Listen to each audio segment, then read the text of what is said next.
People do not process glucose well, and they probably don't know it. The biggest concern is that this particular research studied young people.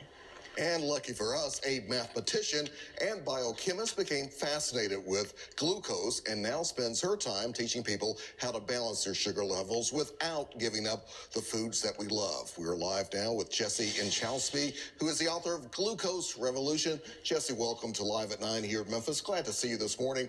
How did this come to your attention? Because so many of us out here do not really pay close attention to our blood sugar levels.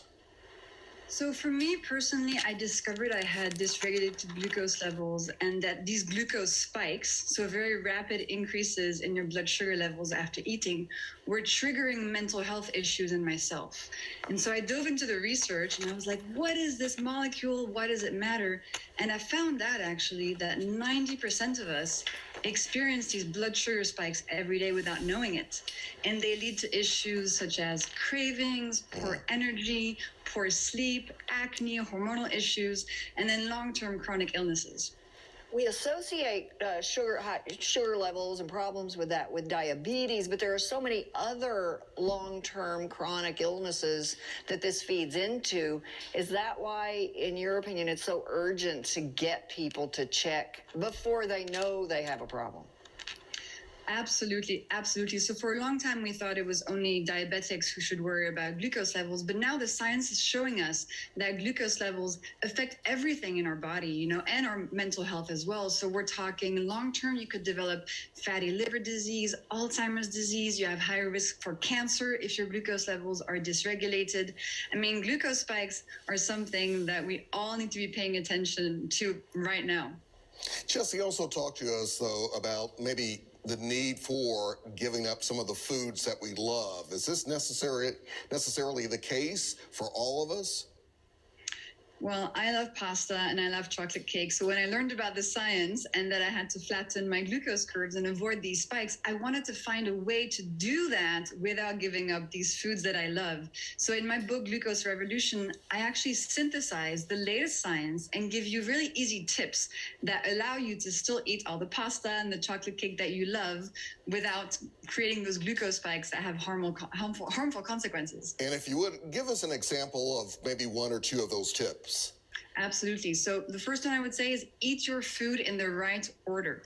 So a meal can have a very different impact on your glucose levels depending on which order you eat the foods in it. So the science is remarkable. It shows us that if we eat our vegetables first, then our proteins and our fats, then our carbs, so the sugars and the starches, we could cut the glucose spike of that meal by 75%.